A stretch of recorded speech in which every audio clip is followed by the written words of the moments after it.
part one of sleeves after you've done your pocket onto your front piece. I again am working with I'm working with a different color now, but it's still the Sports Active fleece, which is very hard to see in the black, sorry, but it is smoother on this side and fluffier on this side. Now, if you remember, when you cut it out, you would have had a very small shape here, which is for the dart. The dart's actually going to be down here, but this cutaway bit just helps us line up and correctly sew the dart in.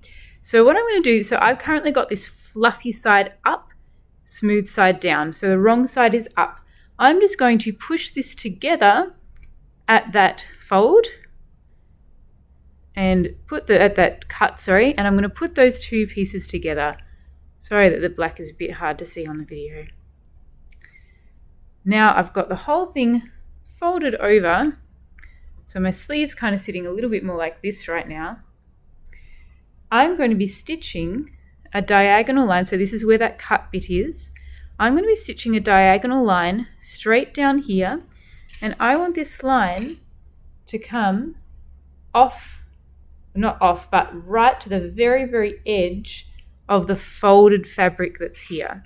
So I've got a little cut here, which kind of gives me an indication of, if I'm looking at a seam allowance distance, it gives me a good indication of where to sew my line.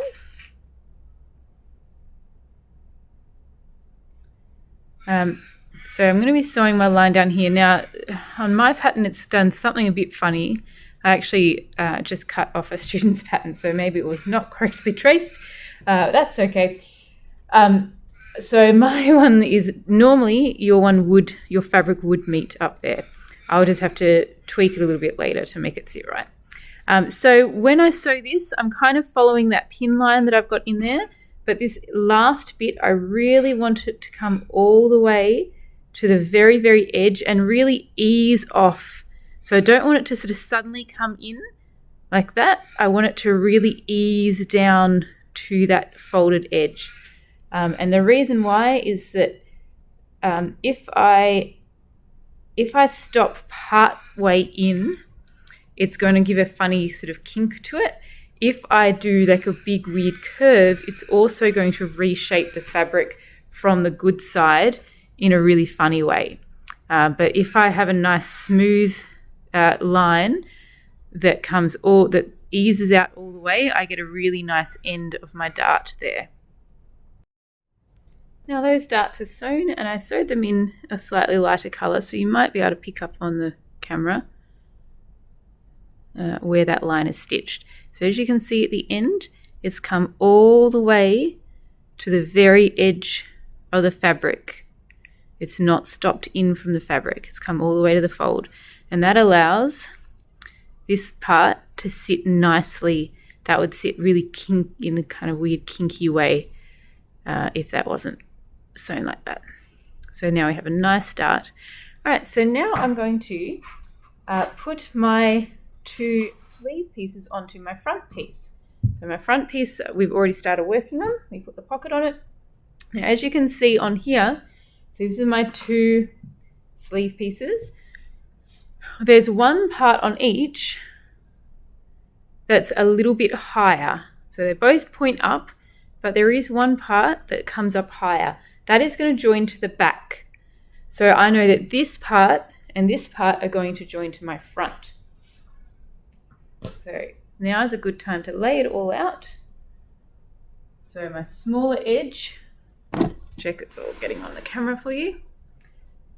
My smaller edge is going to come along here on that side and along here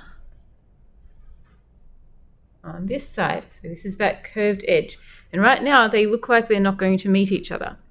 But if I flip, because we want right sides together, so this is the right side of the fabric, this is the right side of this fabric. If I flip them over so that the right sides are facing each other, then my curves will sit together. So now I can pin these together, making sure I keep them flush with each other the whole way along. So I don't want, so now we can't see the grey.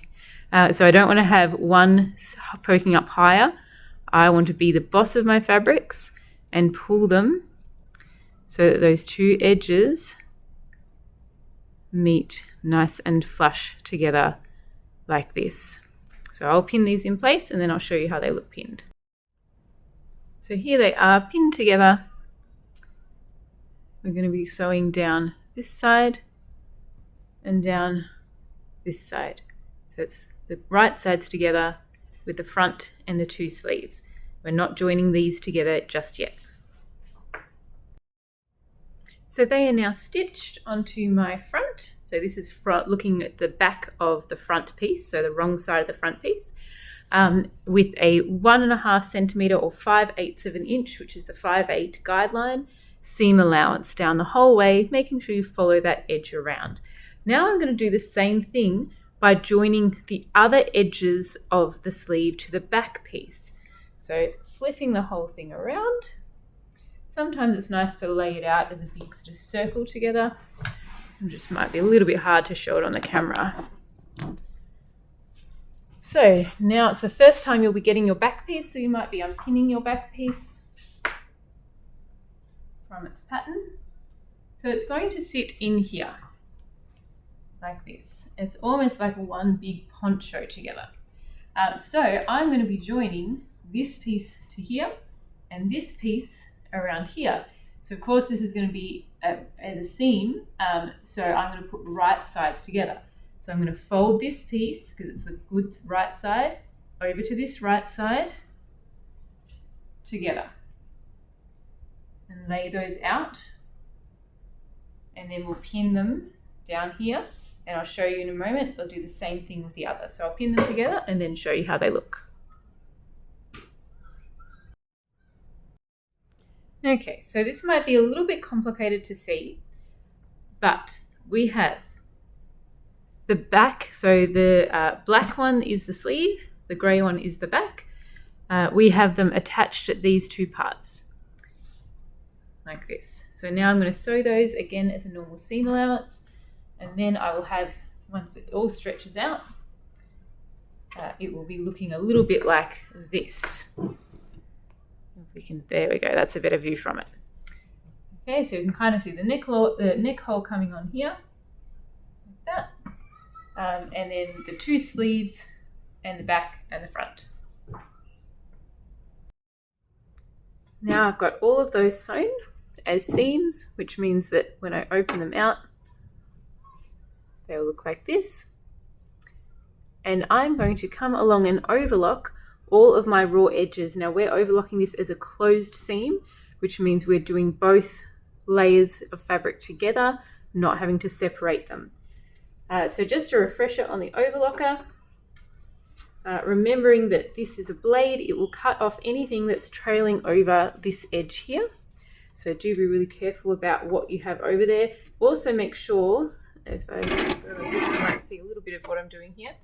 Because I've got lots of fabric here, I really want to make sure that none of this bit is coming up underneath without me realizing, because that could mean that I'm chopping off a lot more than I think I'm chopping off, or accidentally catching some of that in my overlocker.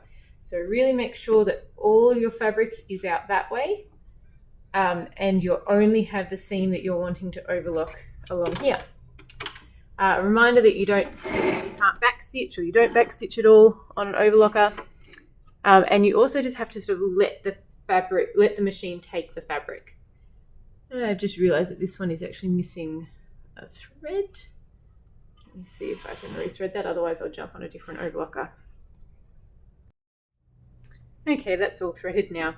You can see that there's a little bit trailing out, which is nicely interlocked together, so you know that it is correctly threaded. So I can put this in, and I can just put a tiny bit overlapping the edge here, or have it sort of running along the edge to make sure that all of my two layers do catch in it. Now this will be a little bit noisy.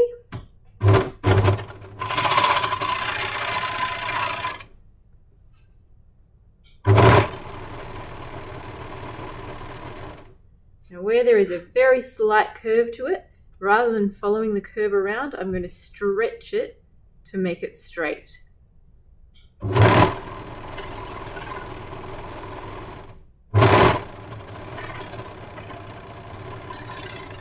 that would be even more important to do if it was a even more pronounced curve, because otherwise you're going to chop it off at really strange places.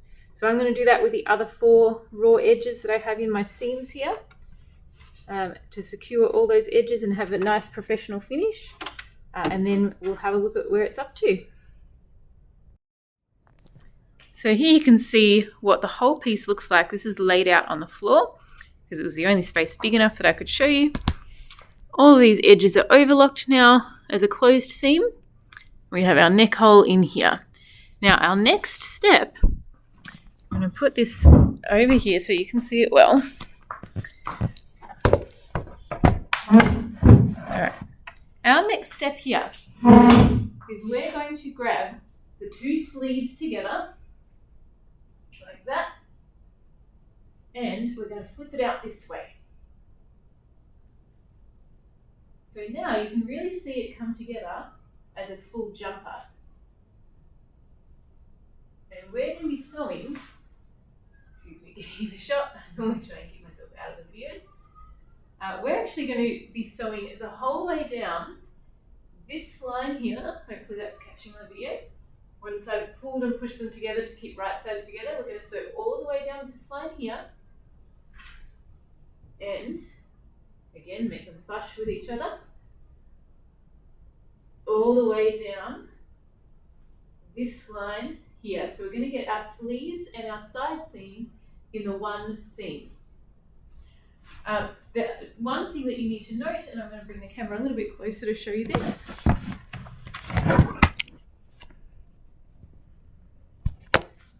So we really want to start, even though we're going to go from the sleeve, we're actually going to start by joining them at this joining complex seam here. So this 2 seams coming together. And I'm going to push one seam allowance to one side. So that's that seam allowance on the back. And I'm going to push the other seam allowance to the other side. And this is what I'm doing is nesting the seams into each other. So when I feel it in here, it actually feels really nice and flat, not bulky. And when I turn it, I should see these 2 seams. So this is what I'll sort of see from the good side.